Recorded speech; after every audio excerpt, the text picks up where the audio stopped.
What? Excuse me, Lord. What's up, tribe? How you guys doing? Come on in, come on in, come on in. This is the Real Housewives of Miami season. I don't know, season 7, episode 7. I don't know what we are, child. Season 7, episode 6. That's what we are. Okay. You know, what up, Chuck? Hey, boo. What's up, JB, the birthday boy? Did you have a good time today? You get in some trouble? You drunk? Yeah. Okay, I understand Gertie talks over people. That will work. My last good nerve. But there are 5 other women on this show who are delusional and crazy. Chuck, me and you are just, listen. I know how you feel, baby. I know how you feel. Let me tell y'all something. There is nothing funnier to me than a room full of self-centered people arguing about who's the most self-centered. Because, first of all, I think that the word narcissist is overused, and I think it's an easy outlet to just say, oh, she's a narcissist, or he's a narcissist. I think, and I'm not trying to get too technical.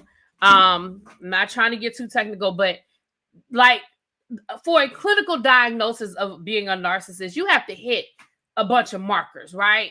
Do I think that these women are spoiled? Yes. Do I think that these women are self-centered? Yes. Do I think that these women think that the world revolves around them and what they have going on in their life? Yes. I also think that in this moment, Lisa is a victim of the last person that did something is the person that's getting all of the attention, right? I think that the group was pissed off with Lisa. The group was irritated with Lisa, and that is why Lisa got all of the flags. Do I think she deserved them? Sure. But I can also make a case for Larsa. I can also make a case for Adriana. I could also make a case for Alexia, right? So we're at the narcissist party, which everybody thought was a goddess party, but it was really a narcissist party, which I don't think it went the way Alexia thought it was going to go. But let's just be clear, call a thing a thing. Alexia honestly was just fulfilling the obligation to have a party, have to have an event. We know how these things go on Housewives. They have to have these parties. They have to have these events. And Alexia isn't living in a penthouse on the top floor of a high-rise, driving a Bentley into a garage that lifts up to the penthouse. Like, she's not living there anymore. So she's not going to have a party at her house because who knows where she's living right now. She's probably living in a very modest apartment, which is nothing wrong with it, but it ain't nothing she going to floss, right? So she's not going to have a party at her house. So she had to come up with some sort of an event to have this party. And I really think that's all it was. So this dude, who was it? Was it Lisa? Baby, Lisa called that man a witch doctor from TikTok. I wasn't even mad at Lisa. Lisa said, so witch doctor from TikTok. Y'all couldn't even be mad at Lisa because you know why? She wasn't wrong. We don't know who this dude is. We don't know where he came from. We don't know what his qualifications are. What is it? Like, what they doing? But neither here nor there. He's asking, they had the first exercise is the mirror exercise. And the mirror had these great sayings on them about self-centered people, narcissistic people, blah, blah, blah. And that's when all the ladies figured out, oh, we're here for some sort of narcissist party. But of course, they thought it was about Todd. And Alexia was like, it's not all about Todd. I don't want us to talk about Todd. I want us to look at, think about other people that this could apply to. Girl, no, why?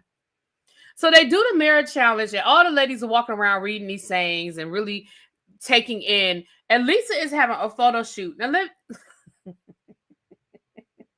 let's be clear. I do not believe for 1 second that Lisa was the only person that took pictures in that chair. Because I would have took pictures in that chair. That was a beautiful scene. That chair with all of the flowers and your little goddess outfit. Baby, I would have took pictures in that damn chair. Okay? So I do not believe for 1 minute that that Lisa was the only person that had a photo shoot in that chair. I just don't believe it. But for the purposes of the story and editing, sure.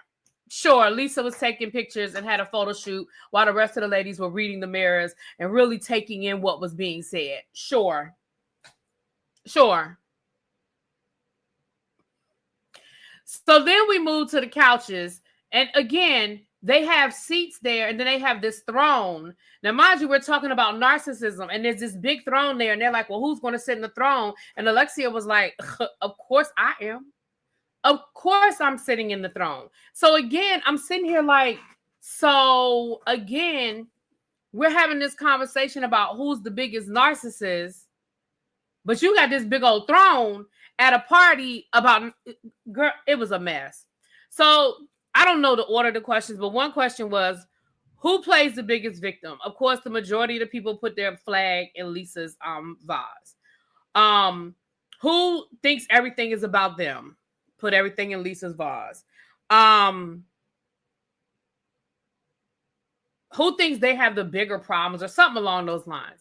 So it was 3 questions they asked, and the majority of the ladies put their flags. Now, there were a few people that got, Larsa did get a few flags and that kind of thing, but for the most part, Lisa got all of the flags. So at that point, Lisa feels like it's a setup. She feels like this was a setup, that they were coming for her, that everybody was ganging up on her. And I can understand how that would feel. Like, let's listen. Take how you might personally feel about Lisa out of the equation. Take how you may personally feel about Lisa out of the equation.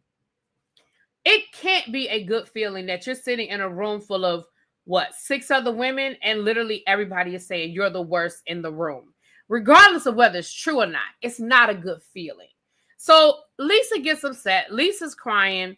Adriana is the only one that really stood up for her and was like, look, you guys, I don't think we're taking into consideration that this woman just lost her father.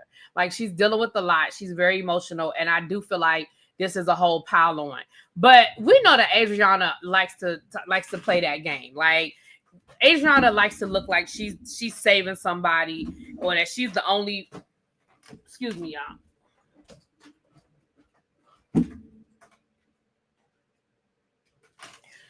Sorry about that. Well, she's the only friend that somebody has. So even Adriana standing up for Lisa, in my opinion, was a little self-serving, because Adriana is self-serving, in my opinion. So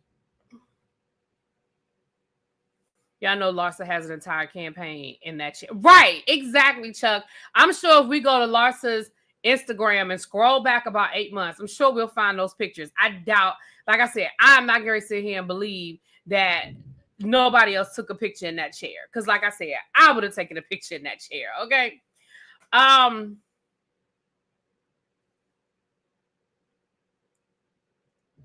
The other thing, and I hate to say that I'm agreeing with Lisa a lot in this episode, but the other thing that I agree with Lisa was, she was like, listen, I really feel like y'all are forgetting all the shit that Larsa has done to y'all. And when they started playing back all the shit that Larsa has done over the last 3 years that this show has been rebooted, I was like, yeah, they are. Like, because again, I think that Lisa was a victim of the last offense. If Larsa had been the one that was 2 hours late and it had gotten into an argument in the Sprinter on the way to the event, I think Larsa would have been the one that would have gotten all of the flags. I really do. I think it was all about who the last person was. That was the person fresh on their mind. Because again, let's be clear. Any number of them could have gotten some of those flags, right? So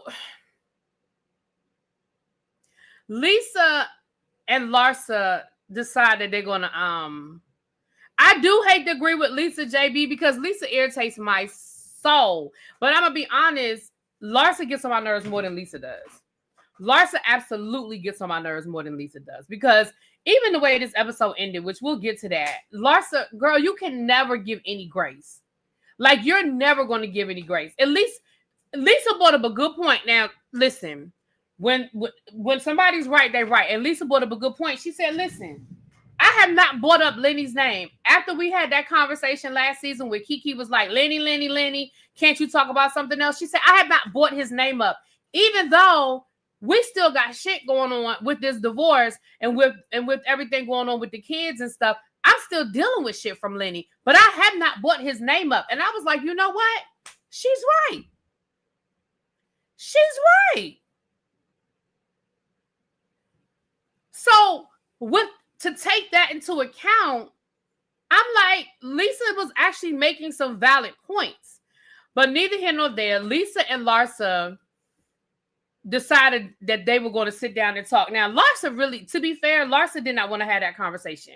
Neither one of them really wanted to have that conversation. They were like, look, we know we need to sit down and talk, but this probably isn't the right time. Lisa's already upset. She already feels attacked. I don't think it's going to be a productive conversation. Gertie decides that they need to talk. Gertie's like, no, y'all need to talk. Y'all need to talk. So Gertie takes it upon herself that she's going to sit them down and have this conversation, and then she's going to play mediator. Listen, again, y'all know me. I can be fair all the way down the line. Well, fair may not be the word. Objective all the way down the line. Let me tell y'all something. Gertie was getting on my damn nerves too. Gertie, girl, if you don't go sit down somewhere and let them women talk. Now, do I think that they need some? Do I feel like the women might have needed a mediator? Sure. But Gertie wasn't doing a good job. Because again, if I'm sitting there talking to, if me and JB had an argument and me and him are sitting down trying to talk it out, and Chuck decide he gonna mediate after I done already said I'm not in the right mindset, I'm not in the right headspace to have this conversation. Because here's the thing too, when you are trying to have a conversation with somebody that you have a conflict with, you have to be in the right headspace to receive, right?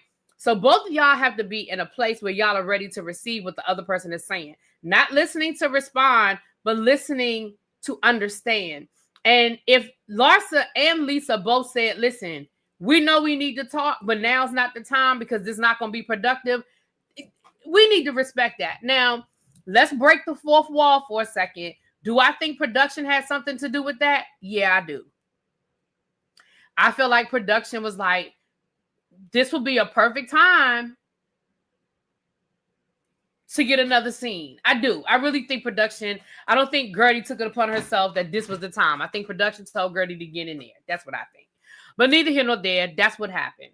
And that was pretty much how the night ended, okay? Now, is Adriana at school getting a degree? Because it looked like she was studying. Now, I don't know if she was just studying the, was it DSM, DSV? Y'all know what I'm talking about, the diagnosis for mental health issues. She looked like she was studying it like she was going to take a test. She had Post-its and all of that. So I don't think it was just her looking up what a narcissist is just to be Adriana. I was like, is she in school or something? Anyway, DSM-5. Thank you, Chuck. Listen, Chuck, I have taken psychology classes. I even have one in my classroom, and I always get the letters wrong, child. But thank you, baby. So the next thing we see where the social worker is coming to visit Martina and Julia, because the adoption isn't final yet. They have to go through, it's a process. Anybody who's ever adopted, it's a whole process. I do find it interesting that Martina wasn't there. Now, I don't know if this scene was filmed just for the purposes of the show and they had a real visit after the cameras went down and Martina, but I find it interesting that their partners, they adopted those babies together, that Martina was not there for this conversation. It almost makes me feel like Julia is the one that adopted those babies.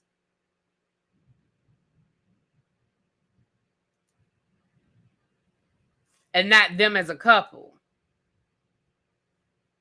Because it seems to me like if the purpose of the social worker, and Chuck, you work in that, you work in that field, so you might have a different insight. But if the social worker is there to see all of these things, wouldn't that be part of the visit? Is that they would have to talk to her and Martina? Chuck said, I need that social worker to collect those boys before they ruin them. I'm gonna be honest. It looks like Martina is getting ready to be the damn mama. Because she said at first it seemed like Martina maybe didn't want to do a lot with the kids. But she said it seems like now that Martina is basically taking over and doing everything. And they're building their own relationship. So it almost sounds like Martina is sort of taking over for the 9-9. I don't know. Chuck said yes. Yeah, I mean, that just seemed weird to me. But again, we're filming a show. The lady might have just agreed to do that for the camera, and then once the cameras were gone, they actually had a real visit. Because I mean, of course, there are things that they can't say on camera. Of course, there are conversations that they can't have on camera or whatever. So I thought it was interesting that the social worker asked, well, what about a male influence?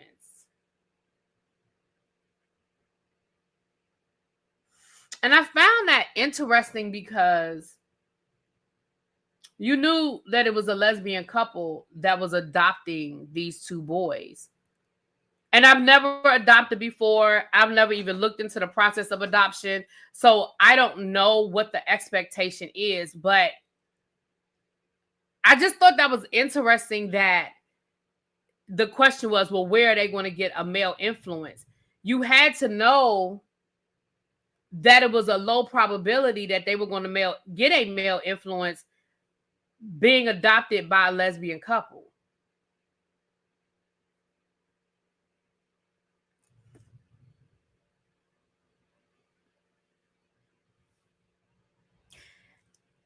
The other thing is, I picked up on, this was not an adoption through the United States. Because did you hear her say, well, we have to go through a process through the states before it's final? So it doesn't sound like this adoption was done in the United States. Did you catch that too, Chuck, when she said that? Well, we have to go through this for the states. The other reason why I said I don't know if this was done through the states is because, and I should have Googled it before I went live. I know years ago, and the only reason why I remember is because I remember Rosie O'Donnell talking about this. So this was, years ago. Gay couples can't adopt kids in the state of Florida.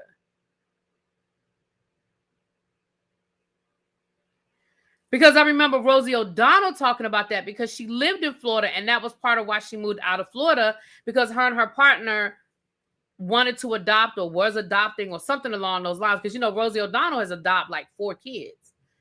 So I don't know if that's still a thing or not, but interesting. Moving right along. So then we have Stephanie with her parents and her husband. I ain't spending a whole lot of time on this because I feel like this whole conversation was performative. Everything Stephanie does to me now, she's tainted for me now, y'all. Everything she does just comes off as fake and performative, and I just don't. Either I don't believe it or I'm not impressed by any of it. Back at the goddess party, she was like, while the ladies were arguing, she was like, oh my gosh, they're arguing. And I'm just thinking about how many emails I have to answer, how many Zoom meetings I have to get on. I'm just thinking about making money. And they're sitting here arguing. Girl, you don't need to be on this show. Like, again, you need to go find a show that's dealing with CEOs and moguls. Okay? That's what, her mother is gorgeous. I'll give you that, Chuck. Her mom, her parents actually look good. But and this is just me, y'all. This is just me. I just don't think there's any way I could marry a man that's only 2 years younger than my father. I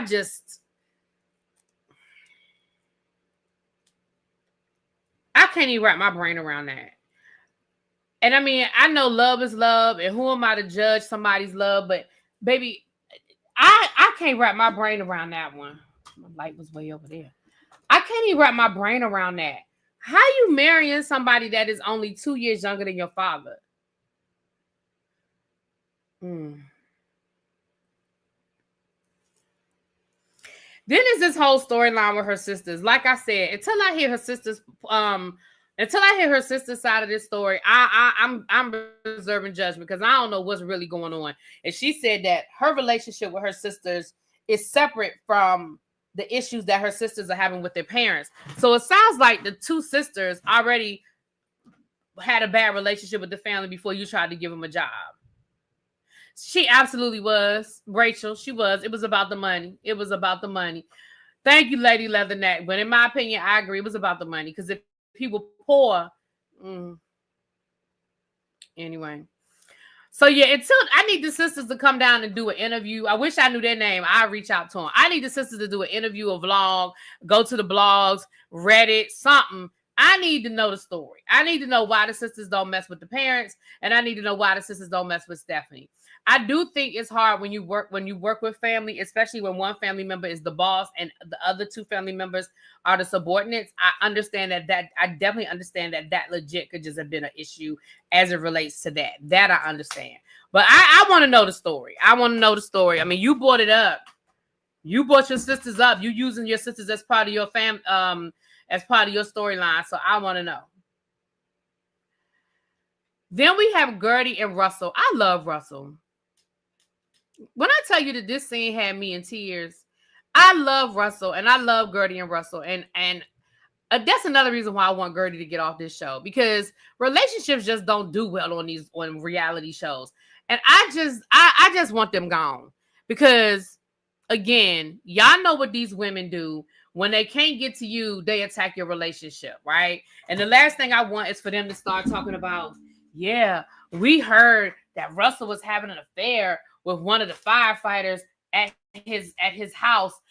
We heard that Russell was having an affair. Like, I don't even want it to start. I don't even want them to start that with Gertie and Russell. I loved that they went to couples therapy to talk about the post-cancer process, the trauma that the cancer diagnosis and all that their family has gone through. I love that awareness to say we need therapy to process this. I love how Gertie is like, listen, I don't want you to look at me as somebody you have to take care of. How do we get back to you seeing me as your wife and not as a patient? And the therapist brought up a really good point when the therapist said, how do we get your EMS out of this? Because that's what he does for a living. He's a firefighter that provides services, that saves people. And he probably does do EMS services. A lot of firefighters do EMS as well. And so I'm sure there's a part of him that is just what he does all day. And then you add in the factor of this is the woman that he loves. I loved it. I really loved seeing this process. I also appreciated Gertie opening up about her childhood trauma and feeling left out is a trigger for her, which connected back to the whole ship thing with her feeling excluded from the dinner. Like, and it was confirmed what I said happened. They had a seat for Martina. They found out Martina wasn't coming. They gave Martina's seat away. And instead of Julia speaking up for Gertie and saying, no, my friend is with me, Martina's not here, but Gertie's here. You know, and it sounded like it was a Bravo thing, because if it was the captain there from below deck, it sounds like it was a Bravo situation. So why not say, hey, Gertie from the Real Housewives of Miami, she's with me. Like, again, it's not Martina Navratilova from the level of, you know, international sports superstar, but it's a Bravo star, what they call him, a Bravo celebrity. So, but I also understand that when you connect your childhood trauma to it and say, there's a reason why I am overly sensitive. And some might not say overly sensitive, but I'm going to just use that as an example. I'm going to use that term, why I'm overly sensitive about feeling excluded. There's a connection there. There's a reason why that I feel that way, right? And for his mental health, Russell shouldn't EMS 24/7. He needs a work-home separation. Exactly, Chuck. Exactly. And so again, I love that awareness. Yeah, I love that awareness. I love that awareness. And again, when I hear stories like that, and I hate to go political, but that takes me back to what I said before, where I said every single woman on this show is vulnerable under this administration. Every single woman on this show. When you think about Gertie, she's, you know, she came to the United States from France when she was 9. She's been here her whole life. She's married to a U.S. citizen. They have children, which under normal circumstances, she would be good. She would be golden. But I'm sure there's a part of her, if she hasn't, she should have talked to an immigration lawyer and explored whatever options she's had to protect herself. Because under this administration, she's vulnerable. Kiki, a Haitian resident, I mean, you know, lived in the United States, however long she's been here, but she's originally from Haiti. She's vulnerable under this administration.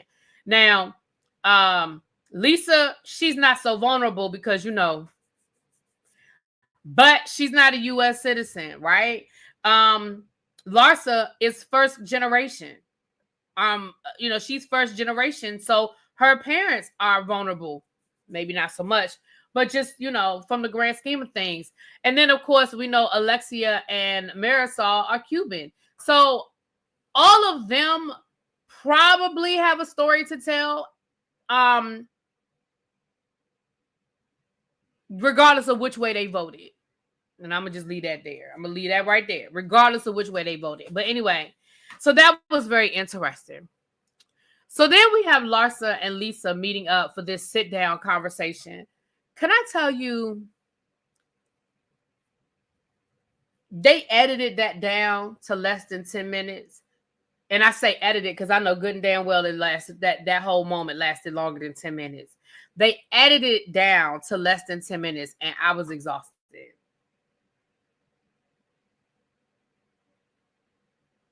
They edited that lunch down to less than 10 minutes, and I was exhausted. Lisa shows up, her and Larsa start talking, and Larsa immediately makes it about her.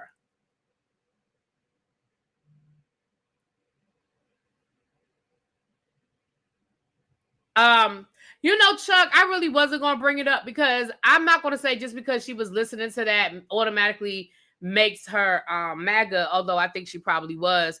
But I really think she was just scrolling TikTok. And if this was around the time of the election, you probably would have caught me listening to something like that. I mean, I think, because if you notice, every time they flash back to her, she was listening to something different. I think she was just strolling TikTok. I'm not going to automatically say that makes her MAGA, although I think she probably is. But let me say this. I also think that what we learned in this scene, I think we got a bigger insight as to why Marcus is upset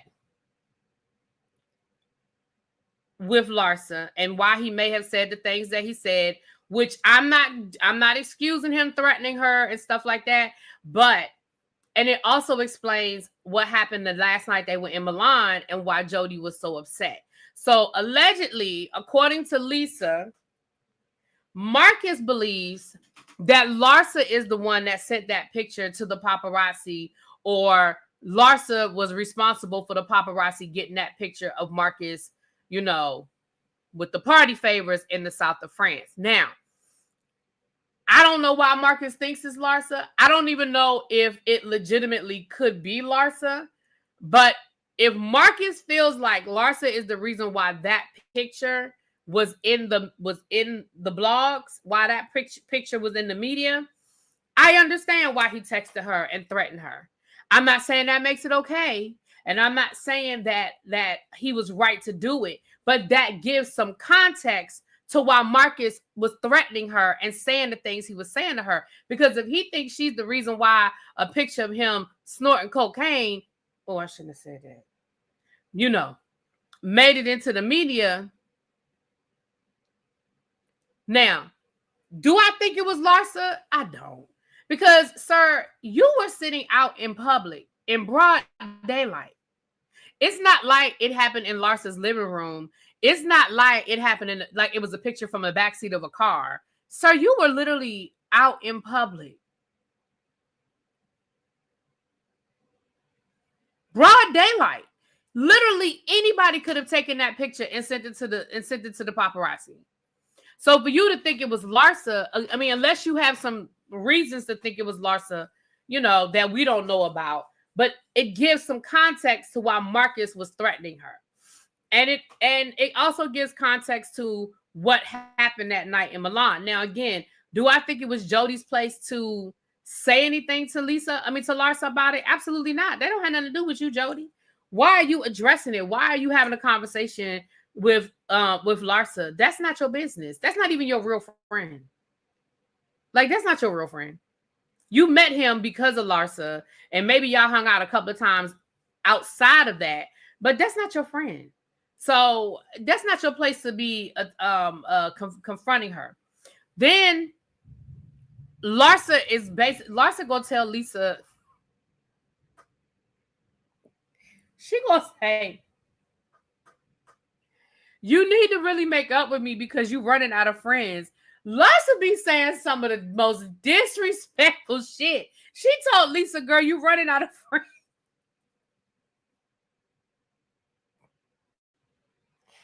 She said, nobody likes you, girl. You running out of friends. Larsa is, that's why I was like, at the beginning of this episode, Larsa should have got just as many flags as Lisa got, because Larsa is just damn respectful. She told that woman, you are running out of friends. Nobody likes you, girl.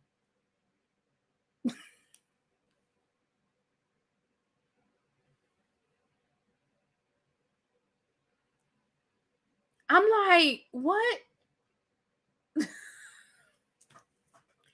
Anyway, so Lisa leaves. She goes in the bathroom. She's crying. She calls Alexia. Now, this scene was funny because it was a lady in the bathroom the whole time. Lisa was in there crying and talking to Alexia. But let's be clear. Let's be clear. Clearly, that woman gave permission for the cameras to be in that bathroom, because it ain't nowhere in the world the cameras could be in that bathroom and that lady sitting on the toilet without them saying something to her. But it was funny. It was funny. It was funny. Now I feel that way about somebody in real life. You know what? Go get in the corner, Don. Go to the corner. Go to the corner, Don.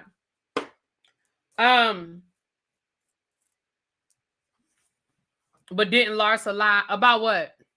Larsa lied about a lot of stuff. Tell me what Larsa lied about, Chuck. So Lisa comes out,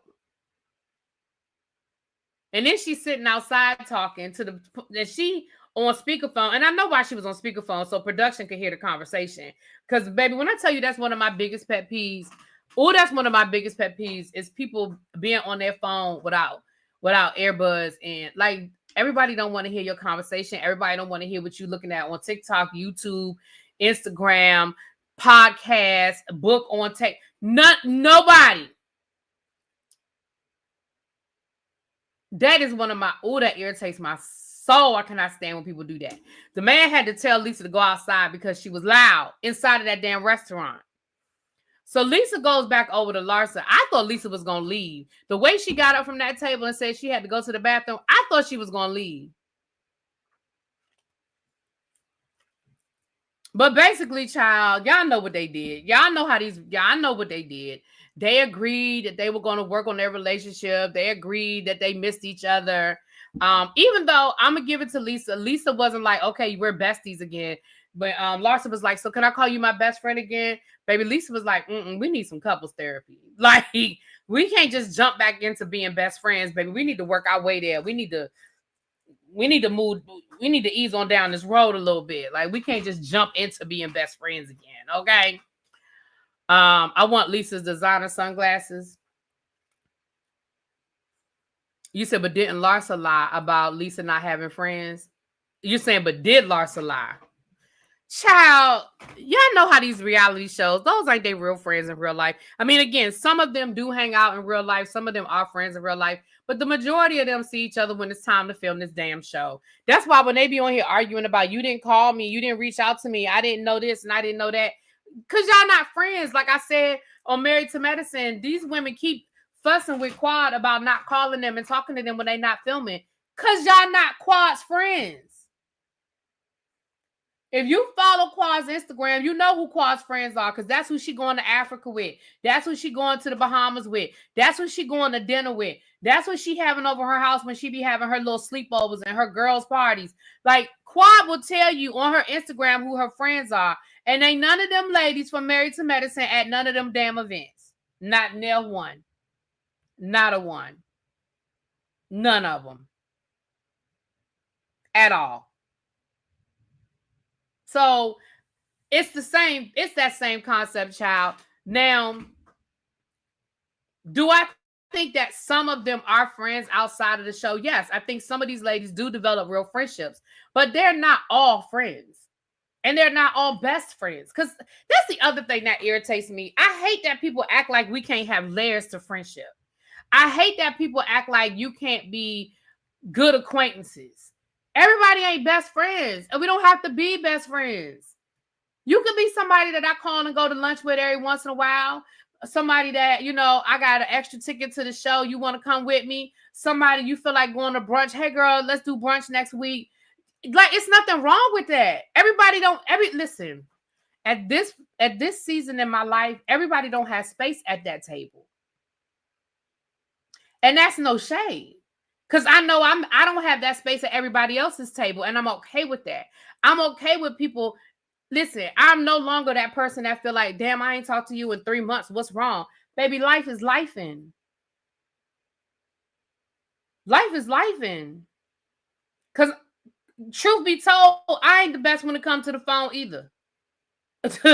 Not this point in my life, I'm not. I'm going to be honest with you. Not where I am today, baby. I might go 3 months without talking to you. And it ain't that I don't love you. Life just be lifing. So anyway, that was pretty much the episode, y'all. Chuck, get out my head, sir. Get out my head. So y'all know I'm going out of town Friday. So tomorrow is going to be full because I have to take my car to go get service. I have to run some errands tomorrow and I have to pack tomorrow. But we're going to do Big Brother. I've watched episode 5 of Divorced Sisters. I was trying to get caught up so we could do a live show of episode 7. But what I think we're going to do is I'm going to upload episode 5 before I leave. And then next week, when I come back, we'll do episode 7. We'll do episode 6 and 7 next week. We'll do live next week, episode 6 and 7. Tomorrow we have the panel for the Real Housewives of Miami. It's going to be at Ya's house, be at the Citadel. And I'm going to try to,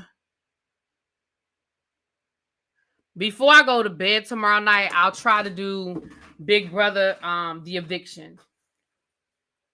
It's going to be a full day, y'all. I'm telling you now. So when I leave tomorrow, I have to be at the dealership by 9. The good news is they're going to give me a loaner because there was a recall and some other stuff. So they're going to give me a loaner. So I'm coming home. So when I come home, that's when I'll probably pack and, do some other stuff.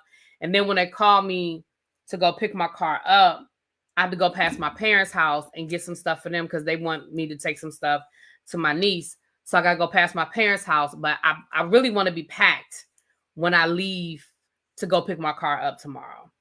So it's going to be a full day, y'all. But we're going to make it happen. We're going to make it happen. With that being said, let me get out of here. So I'm going to get ready to go to bed so I can get up in the morning and get my day started. Chuck said, well, you know what's funny, Chuck? I said, if y'all watch what I said last week, I said Jimmy is overplaying. I said Jimmy is overplaying. And let me show y'all something else. I'm proud of myself. Y'all know we're doing the Big Brother Fantasy League. Now, I know some of y'all might not be in the Big Brother Fantasy League, but under the Big Brother, in the Big Brother Fantasy League, there are questions every week that you can get extra points if you get the question right. So the 3 questions for this week were, who will win POV? Who will win the next HOH? And who will be evicted next week? I got the POV right. I said Ashley was going to win POV. I got that right. I said, who will win HOH? I put Rachel for next week because I figure, maybe they're not going to let Rachel come on this show and she don't get head of household at least once. I put Rachel as head of household. And then they said, who will be evicted next week? I said, Jimmy. Let me show y'all so y'all don't think I'm lying to y'all. Can y'all see that? It's blurry. Hold on. It's backwards. Anyway. But yeah, because I said Jimmy is playing too hard. Jimmy is playing too hard. And I don't know what that whole speech was at the end. I was like, what is this? Sir, what is wrong with you? So yeah, we're going to have some words tomorrow, Chuck. Now, let me say this. If for whatever reason I don't get a chance to do a recap of tonight's episode, I'll just combine it with tomorrow. I'll just combine it. But I'm going to try to do 2 separate recaps. I'm going to try to do the recap from tonight and then tomorrow. So, but it's 11 o'clock and I'm going to go to bed. I told you I haven't been sleeping well the last couple of days. I took a nap earlier, but it was only for about an hour. So I'm going to go to bed so that hopefully I can get a good night's sleep tonight. Because like I said, I got a lot of running around to do tomorrow. I need to put my clothes in the dryer before I go to bed. That's what I need to do. Because I forgot to put them in the dryer earlier. So I need to put my clothes in dry because the clothes that's in the wash, part of what's in the wash machine I want to pack. So I need to put those in the dryer so tomorrow I'll have what I want. Anyway, with that being said, y'all always get me rambling at the end of these videos and I just be telling y'all all my business. But with that being said, let me get out of here. As y'all can see, it's thundering and lightning again. I don't know if y'all can hear the thunder, but baby, the lightning is lighting up the sky. If I was facing the window, y'all could see it, baby.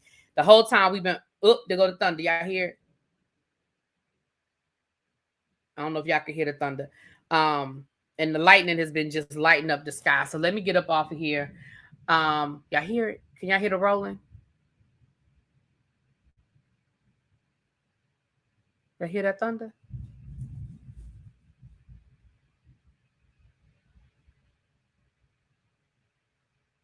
Did y'all hear it? Anyway, so it's thundering and lightning, so I'm about to get up off of here. That'll probably help me sleep because, baby, I love a storm.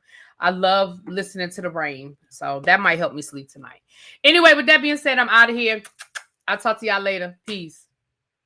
You heard it, Chuck? Yeah. All right, y'all.